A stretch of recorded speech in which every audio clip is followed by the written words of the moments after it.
दुर्गा नदी के किनारे बसा एक गांव फूलपुर। गांव में कुछ 100-150 लोग रहते थे।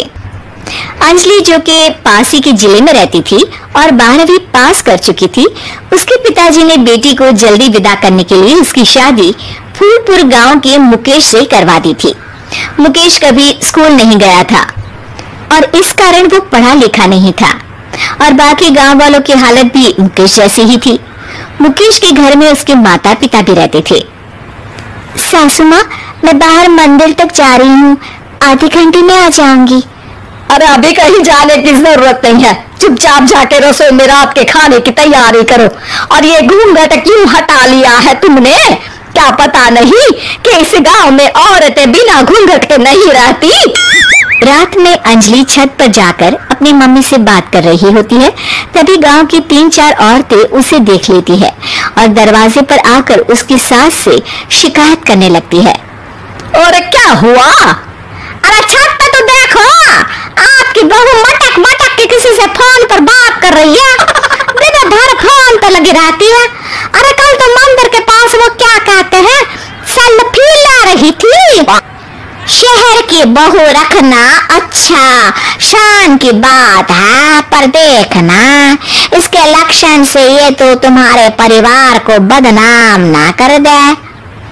ये पहली बार नहीं था जब सास से गांव के लोगों ने अंजलि की बुराई या शिकायत नहीं की हो। अब तो ये रोज की बात थी।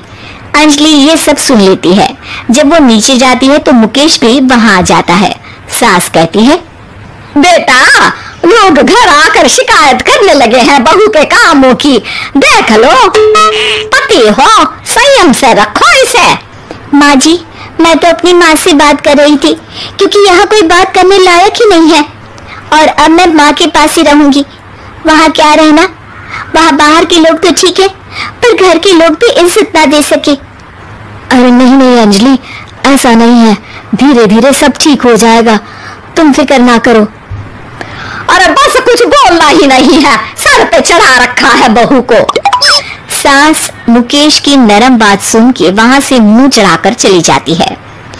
मैं तो कहती हूँ हम दोनों शहर चले जाते हैं। मैं पढ़ी लिखी हूँ, मुझे वहाँ नौकरी भी मिल जाएगी और थोड़े दिनों में आप भी वहाँ कुछ काम ढूंढ लेना।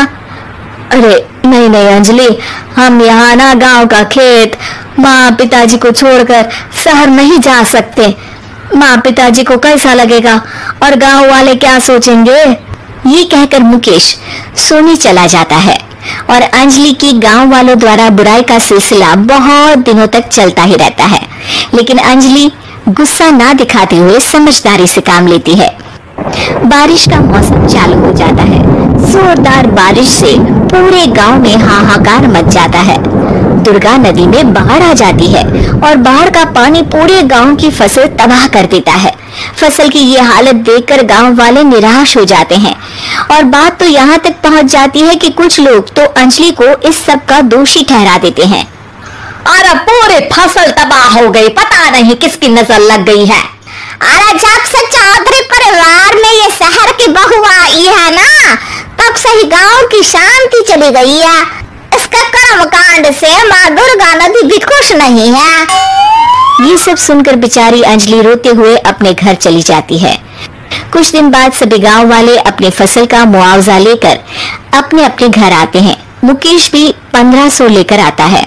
अंजलि को जब पासबुक दिखाता है तो अंजलि हैरान हो जाती है। अरे ये पासबुक में तो उन्होंने 4000 की एंट्री करी है और आपको सिर्फ 1500 दिए। सच में? अरे वो सरकारी अफसर आपको बेवकूफ बना रहे हैं। सरकार की तरफ से हमें 4000 मिले हैं लेकिन बाकी का सारा पैसा खुद ही खा रहे हैं। आप लोग के अनपढ़ होने का फायदा उठा रहे हैं।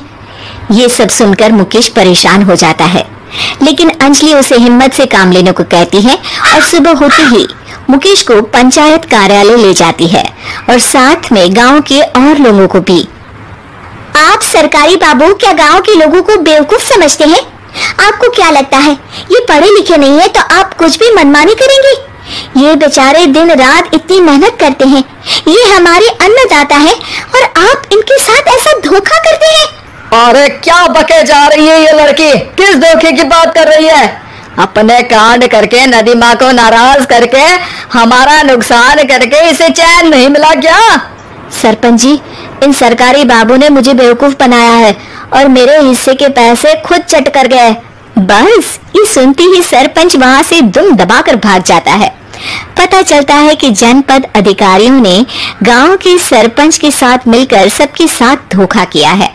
सब लोगों का विरोध शुरू हो जाता है और आखिर में अधिकारी सब गांव वालों के हिस्सों के बचे हुए पैसे उन्हें लौटा देते हैं और कई दिन तक सरपंच गांव में लौटता ही नहीं।